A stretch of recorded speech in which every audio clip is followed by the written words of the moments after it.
नगरीय विकास एवं आवास विभाग ने प्रधानमंत्री आवास योजना 2.0 को लेकर एक बड़ा और सख्त फैसला लिया है, जिससे अब मकान निर्माण होने वाले फर्जीवाड़े पर लगभग पूरी तरह से रोक लग सकेगी।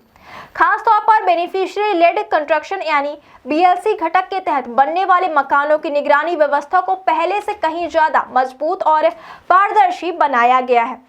सरकार का साफ कहना है कि योजना का लाभ केवल उन्हीं जरूरतमंद हितग्राहियों तक पहुंचे जो वास्तव में अपनी जमीन पर नया पक्का मकान बना रहे हैं। नगरीय विकास एवं आवास विभाग के अनुसार प्रधानमंत्री आवास योजना 2.0 के तहत बीएलसी घटक में अपनी निजी भूमि पर मकान बनाने वाले पात्र हितग्राही को कुल 2.5 लाख रुपए की आर्थिक सहायता दी जाएगी। इसमें से 1.5 लाख रुपए केंद्र सरकार की ओर से और 1 लाख रुपए राज्य सरकार की ओर से प्रदान किए जाएंगे। यह राशि सीधे हितग्राही के बैंक खाते में किश्तों के रूप में जारी की जाएगी। हालांकि यह सहायता केवल नए मकान के निर्माण के लिए ही मान्य होगी। मकान के विस्तार, मरम्मत या नवीकरण के लिए किसी भी प्रकार का अनुदान नहीं दिया जाएगा।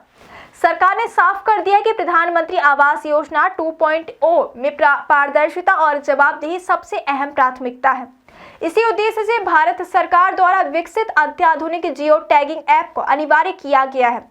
पहले जहां मकान निर्माण के दौरान केवल एक बार जियो टैगिंग की जाती थी, वहीं अब पूरे निर्माण काल में कुल 5 बार जियो टैगिंग अनिवार्य कर दी गई है।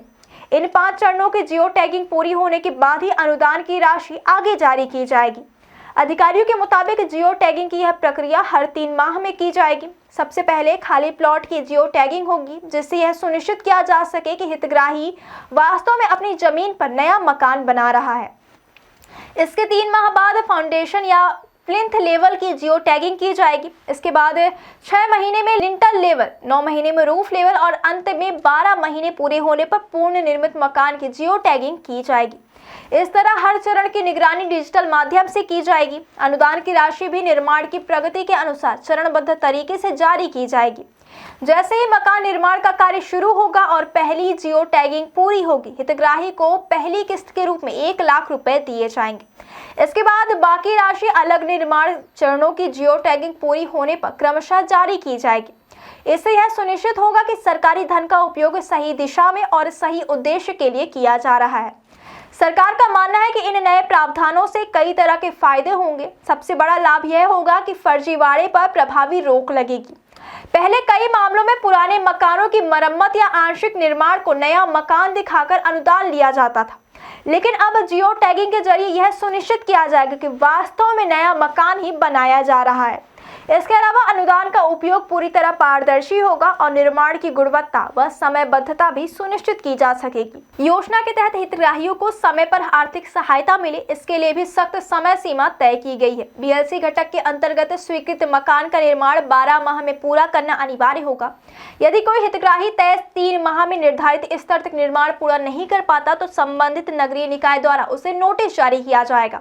यह नोटिस निर्माण कार्य में देरी को लेकर चेतावनी के रूप में होगा। यदि इसके बावजूद भी 15 माह तक मकान का निर्माण पूरा नहीं होता तो हितग्राही को अंतिम नोटिस दिया जाएगा और इसे अतिरिक्त 3 माह का समय मिलेगा, यानी कुल मिलाकर 18 माह के भीतर मकान निर्माण पूरा करना अनिवार्य होगा।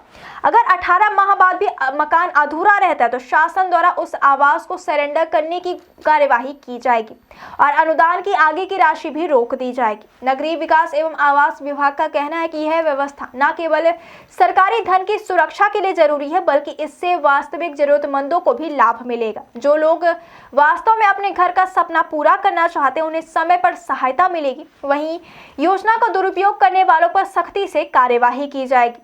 शासन स्तर पर भी इस पूरी प्रक्रिया की निगरानी बेहतर ढंग से की जा सकेगी।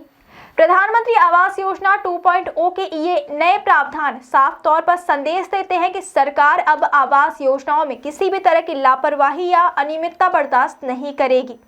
तकनीक के उपयोग से योजना को ज्यादा पारदर्शी और जवाबदेह और प्रभावी बनाया जा रहा है। सरकार की मंशा है कि हर पात्र परिवार को समय पर पक्का मकान मिले और सबके लिए आवास का लक्ष्य जमीन पर पूरी मजबूती के साथ साकार हो।